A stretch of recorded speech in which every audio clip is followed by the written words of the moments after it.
Hey girl, welcome back to Monday Scaries. My name is Madeline. I'm your host, and if this is your first time viewing today, I'm so happy to have you here. Today, we're going to be talking about how you can avoid being manipulated based on psychology, of course. So if you're wondering what my credentials are, I don't have any formal credentials, okay? I don't have a PhD. I'm not a therapist. I'm honestly just a girl, but I do have a lot of very real lived experiences, including being raised with a diagnosed narcissist in my house, which was really fun. As you can imagine, a lot of manipulation went on there, and dating a Satanist, which actually has nothing to do with all the manipulation and trauma he had put me through. And as a result, I spent years in therapy learning how to heal from the manipulation, fix my own behavior, and overall just researching manipulation. So those are my credentials. Yeah, let's get to the video, the real reason why you're here. If you want to avoid being manipulated and taken advantage of and being the underdog in your life, you first need to start by understanding manipulation. Now, if you're able to read a book like 46 or 43 Laws of Power, I forgot how many laws there are. I've read it though. That gives you a lot of insight into how different tactics can work and stuff, but you don't have to read a book to understand. Basically, manipulation is when one person exploits another person for their own personal gain. It can be intentionally or non-intentionally. Sometimes you just pick up these behaviors and you just become this way. Regardless, you're still responsible for your actions because this can be a learned behavior from childhood in instances like I had, where I found myself becoming more of a manipulative person because I saw it growing up with a narcissist around me. I saw these behaviors. I just started thinking, oh, this is normal. This is how people express their feelings, and this is how people get what they want. I saw this is what this person in my family did to get what they want, and it worked. And I started doing those things too when I was younger. I have since stopped. I don't do those things anymore. But again, it can be a learned experience. Manipulators crave power. They crave control. They don't have that within them. So they want to control a narrative or control a situation. So that way they can have the false comfort of having power over a situation or person or anything, whatever it is. That's why, okay?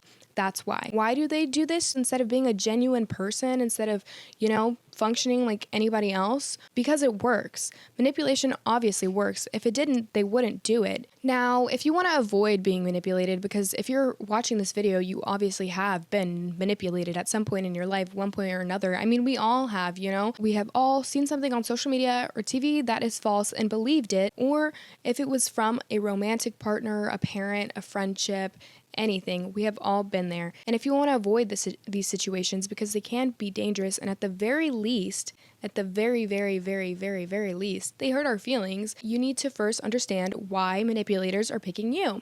If you're somebody like me, where in the past I have found that I am constantly surrounded by people who are manipulating me and taking advantage of me and making me feel like I'm the bad person when I wasn't, it's probably because you're radiating some sort of energy that people who are manipulators are picking up on.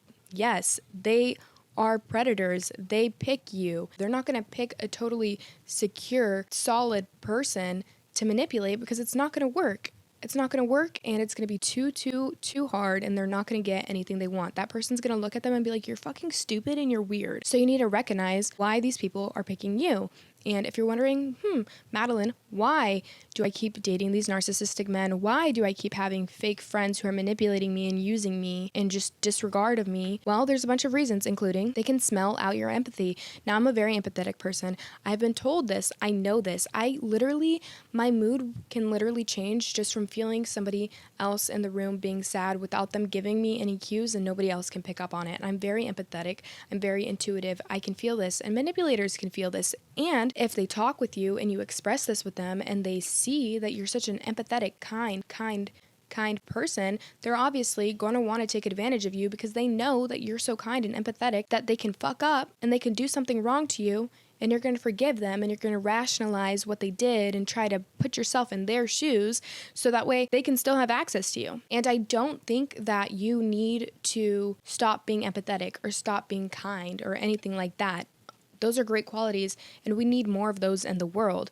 You just need to recognize when somebody is taking too much. You can feel for somebody and be empathetic for them without disregarding self-respect for yourself, without causing damage to yourself. If somebody fucks up, well, that sucks. Don't hold on to it. You can forgive them. Don't allow them back into your life. Don't let them continue to have access to you. You know, if somebody has a crazy, terrible experience they're going through in their life, that doesn't mean that you need to put everything down at a drop of a gun to be there for them. If you can, and it's not going to harm you and disrupt your life in any super significant way, sure, maybe, but you need to understand that you don't owe anybody anything, and nobody owes you anything. Manipulators can sense when somebody is likely to self-abandon their own standards, their own boundaries, themselves, anything that relates to yourself that you firmly believe and do not want to change. If you're a weak person, and you will self-abandon yourself and those values and those boundaries. So you need to be stern on those things. Manipulators love innocence. They love to take advantage of somebody who is innocent. This does not mean necessarily sexually. This just means somebody who is naive, somebody who is forgiving, somebody who tries to see the good in people. Somebody like me, that sounds like manipulation. But I have been dumb and naive lots of my life. I probably will still continue to be dumb and naive because that is just my baseline, and I have to put in the extra work to not be naive and, to not take everything as at face value. And manipulators love people like that. So you definitely need to ask questions, dig deeper, be skeptical of people and situations. Manipulators can smell if you have a lack of self-confidence. If you are constantly self-deprecating or making jokes, or you slouch when you walk, or you look down when you walk, or you don't bring things to attention that need to be brought to attention, a manipulator can see that. They're observing you. They know they can take advantage of you. Whether or not they had manipulated you yet, they know that they can if they witness those things. That's why it's so important that you present yourself as a confident, strong person. That's why it's so important that you don't let your insecurities consume you, because manipulators will see that and take advantage of that. And when they want to hurt you or they want to get something from you, they will be able to. If you're a people pleaser or you're constantly seeking out approval, manipulators are going to give you that approval, but only when you're acting in the way that they want. You want to be liked by everybody so bad. Well, you're letting yourself get manipulated by everybody and taken advantage by everybody because you want to be liked so bad and you don't want to be labeled as rude. Sometimes you need to pick yourself, and that's been a thing for me in the past. I hadn't picked myself. I didn't pick myself. I let my ex-boyfriend treat me like shit. Then I got a new boyfriend, told him about what he did, and guess what? He treated me like shit too. But I also did tell him my one boundary is if you ever cheat on me, we're done. And guess what? He had seen me self-abandon before. He had seen me be empathetic before. He has seen me try to understand every decision that other people have made in situations where they have wronged me. And so when he cheated on me, he knew that I would forgive him, which I did. I did do. Eventually I did leave him, but believe it or not, that's not what exactly pushed me. And manipulators will take advantage of people who cannot regulate their emotions or are overly open. If you're just trauma dumping on everybody, telling everybody all your business, obviously you're open. You're willing to let anybody into your life. So a manipulator can just walk right in. They don't have to do much. You're letting everybody know all your business. You're letting everybody in on your life, which you might be like, oh, well, it's kind of like you having this podcast. Yeah, whatever. Whatever. That's me. That's a me thing. I know this. I'm conscious of this. And next, if you never want to be manipulated again, you need to start recognizing what manipulation looks like. Now, I cannot list every single example of what manipulation looks like, but I'm going to start by sharing some with you, very common methods and some less common methods that you may not have ever thought about, and things I've experienced, so that way you can kind of understand how manipulation can actually work and ways that you can be actually manipulated. Manipulation can look like somebody testing you just to see how far they can go. They make a little fuck up the first time. Okay? They see if you forgive them, see if you're really mad, if it's going to trigger you. The next time, it's a little bit more. The next time, it's a little bit more, just to see how much they can fuck up and how much you're willing to forgive. For instance, in a relationship perspective, it can be your boyfriend liking a girl's post. You get mad, you confront him, he says he's never going to do it again, you forgive him, you guys move on. Next time, it's him commenting on a girl's post. Same thing happens, you start not trusting him very much, but you move on, things keep going. The next time you find out that he was hanging out with a girl while he was with his friends and he didn't mention this to you and da da da da da, but he's able to soothe you, tell you he didn't know she was going to be there, he didn't even bring it up because it wasn't a big deal, yada yada yada. You forgive him, you move on. Next thing you know, he's going to cheat on you and you're going to forgive him because he's slowly seeing how far he can go and how much you can forgive him. And he's kind of desensitizing you to these things because you're like, well, because while he's hanging out with some girl, you don't even care anymore that he's liking some girl's post because you're like, at least he didn't hang out with some girl and lie to me about it. After you forgive him for cheating on you, you don't care about him hanging out with that certain female friend that you don't like or commenting on somebody's post because you're like, oh, they're just friends. They're just friends. At least he's not cheating on me. He's desensitizing you. They're just seeing how far they can take it, how much they can get out of you. That's how manipulators will get you. Manipulators will also start isolating you. It doesn't seem very obvious, and this one really can get you out of the blue because when you're with somebody who's so manipulative, 99% of the time you're having a great time. You're not going to be around somebody who constantly makes you feel like shit for real. And if you are, that's because you've already been there for so long, you didn't even notice it happening. But they will start to isolate you, maybe by saying, I don't like your friend, she's not a good friend, or I don't like the way she talks to you, even though that's like your best friend, you love her, and she hasn't done anything wrong to you ever. They'll start saying, I feel like your parents don't have the best interest in mind for you. I feel like you could get a better job. You don't need to work, but without suggesting that you do anything, putting it in your mind, and next thing you know, subconsciously you start thinking, my best friend sucks. She doesn't talk to me very nice. Maybe my parents don't have the best interest in mind for me. Maybe my parents have bad judgment. Maybe it would be so nice for me to just stay at home and let Brad take care of me. Isolation. And now you're basically in their hands. They can do whatever they want with you. And after they isolate you, that leads me to another tactic they'll use, which is dependence. Once you're isolated, you're depending on them. You don't have anybody else. You have them. You go to them for comfort. You go to them for love. You go to them when you have a problem. They know everything about you. You're dependent on them. If they pull away, you freak out because you're dependent on them. They're your person. They're who calms you down. They're who upsets you. That's where you get everything in life from. You love that person. Now you're dependent on them. And they can just do whatever they want because you're so fucking attached. It doesn't matter what they do. They will push and pull and push and pull to upset your nervous system, which I'm sure you've heard of before, because once they are there and you have them again, you just want to feel good. You're so happy from the anxiety and your nervous system is finally calm and you don't care. And then they pull away again and you're chasing after them, and that's how they know that they have you. And then they'll normalize these things. They'll normalize tendencies that they've been doing, normalize the way they talk to you, normalize taking money from you, normalize not telling you where they're going, normalize pushing and pulling and tell you that you're clingy, tell you that you're crazy, make it seem like, oh, well, all my friends do this, or this is how I saw things growing up, or you're just being dramatic, you're doing this, you're doing that. They'll start disrespecting you a little bit, and a little bit, and a little bit, like I said, to see how far they can go. Next thing you know, it's normal. It's normal. Like, why do you feel this way? This is normal. This is how people are. You're crazy. They'll try to normalize their behaviors, and it's not normal. Which, again, all of these kind of connect together because this is how people manipulate you. Again, they may use all these tendencies. They may use only a few. They may use completely different ones. But yeah, so the next one is like by gaslighting, which obviously we all know what gaslighting is. Gaslighting is when they are changing your perspective of reality, okay? Making you believe something that is not the reality. So like I said, in normalizing this, they can also be gaslighting you, normalizing their behavior, gaslighting you that their behavior is okay, even though it's not, or that something didn't happen, or that something did happen, that they asked you to do something, or gaslight you about a situation that happened, that they were where they were in the wrong and make you completely believe that it never happened or exhaust you and make you so insecure and doubt the situation. So that way they don't have to deal with it. So that way they don't have to have responsibility of their actions, Obviously, gaslighting can work in a lot of different ways, but gaslighting is a huge way. Obviously, manipulators will try to manipulate you. And I don't think I need to go much deeper into that because that is like so well known. Manipulators will use guilt or self-pity, like self-deprecating themselves. And this is something that I definitely experienced a lot growing up.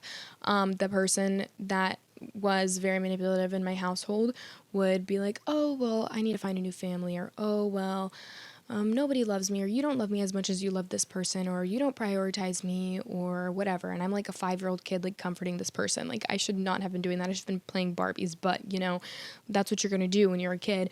But yeah, you can also see this like within like people at work or friends, or like, oh, nobody ever takes my shifts, or nobody's ever nice to me, or when you're dating guys, all my exes always cheated on me. All my exes are crazy.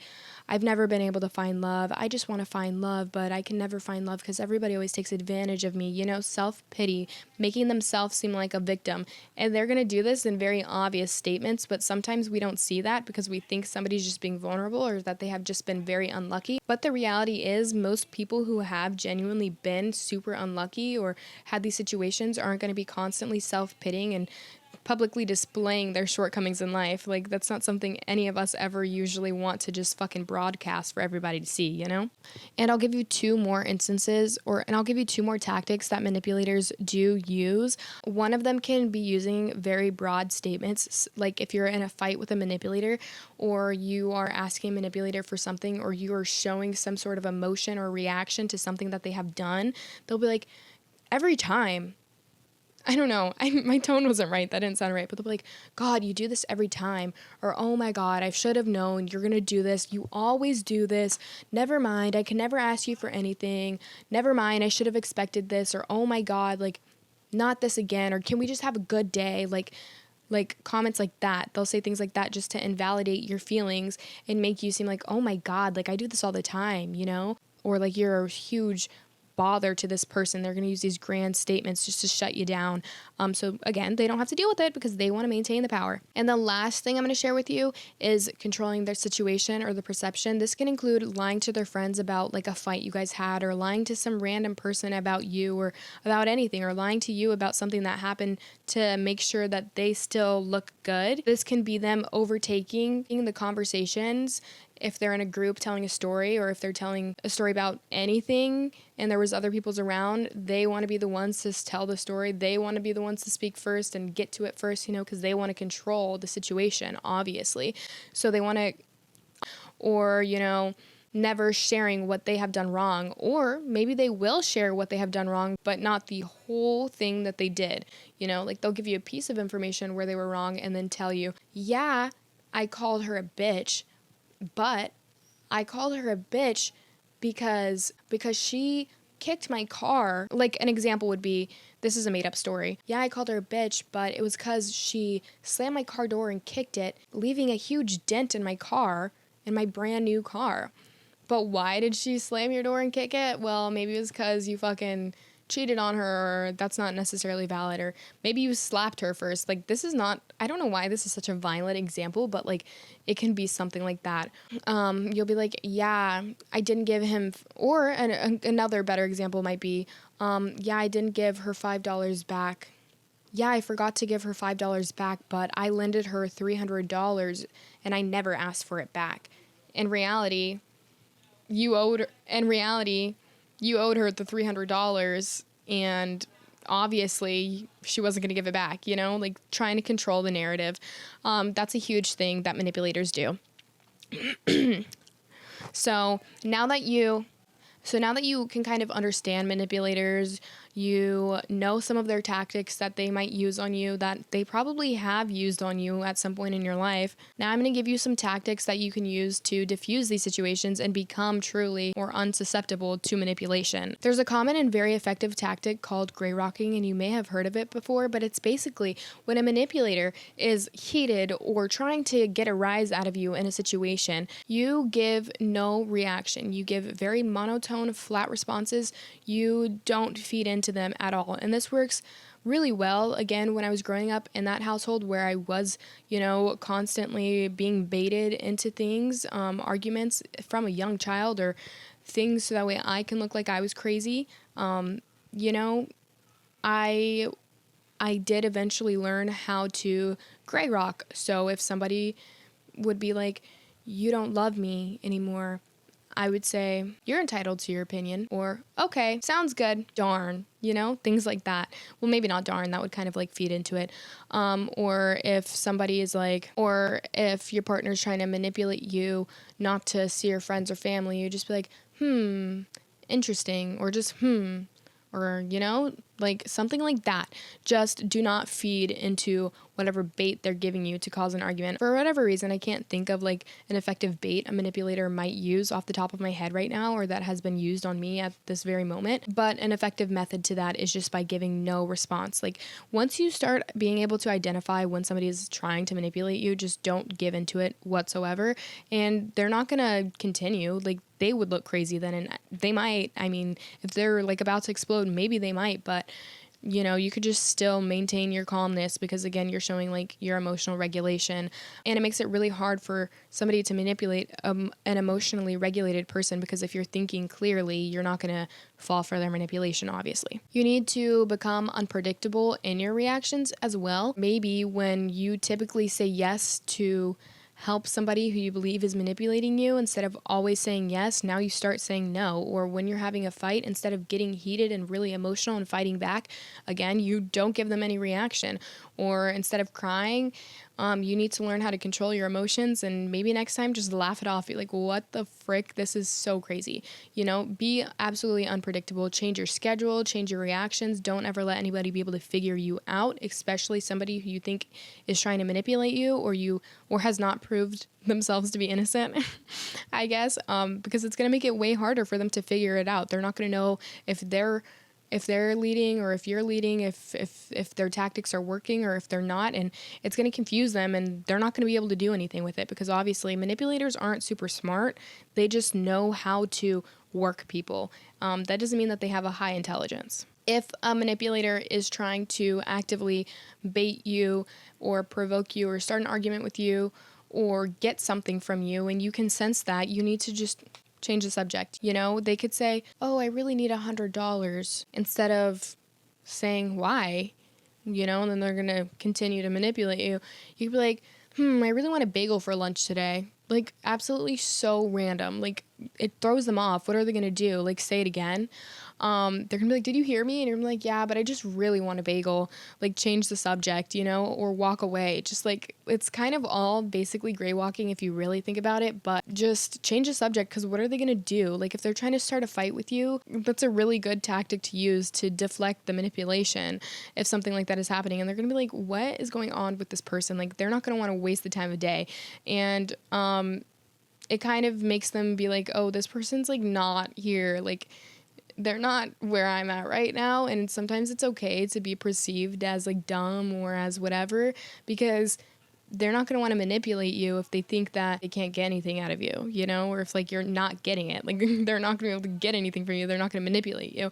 Obviously, you might think like, well, if they think I'm super intelligent, then they're not going to want to manipulate me. And yeah, that's true too. But just because, again, you're intelligent doesn't mean you have emotional intelligence, or doesn't mean that you know how to work people. And lastly, if a manipulator is trying to bait you or whatever, you can simply stay silent. Don't say anything. You don't have to do anything. Just continue doing what you were doing, or just ignore them and change your attention. And that's literally going to make it impossible for them to manipulate you, because you're not giving them anything whatsoever. Manipulators like to use stonewalling, which is something I did forget to mention before as one of their manipulation tactics, which is basically when they don't say anything to you, they don't even acknowledge that you exist, whatever. But guess what? They're not going to be able to handle it, because they're not getting what they want, and they're going to either have to stop, or I don't know what the fuck they're going to do. But if you just ignore them, or simply like giggle at whatever they say, which that's kind of rude, but you can do it, giggle and move on and ignore them, like, it's going to piss them off so much, because their tactics are not working on you, and they know that they can't get anything from you. So they're going to freak out, or they're going to maybe try to be real. I doubt it, but they might try. But overall, the best thing that you can do in order to avoid being manipulated is to make yourself a person that is hard to manipulate. You need to become a person that manipulators aren't going to pick. You need to have very strong confidence, strong self-worth. You need to be stern on your boundaries. Everything I said before about why they pick you to manipulate, you need to become the opposite of and just become a very strong and secure person. And sooner or later, you're going to realize nobody's trying to manipulate you. And as much as manipulation sounds scary or whatever, you've probably manipulated somebody too. Manipulation is unfortunately part of human behavior, but there are some people who get way too carried away and take advantage of people way too much. You need to make sure that you can protect yourself from those tendencies. Anyways, guys, that's the end of today's episode. I hope that you like it. I know it was a little different from anything I ever usually do, but sometimes I just want to talk to you about like information and stuff I have and like actual intellectual things. I guess this wasn't super intellectual, but I just want to talk and not necessarily do a story time, even though I did kind of talk about myself a little bit in this podcast. But yeah, I just kind of wanted to share that with you, and I hope you enjoyed.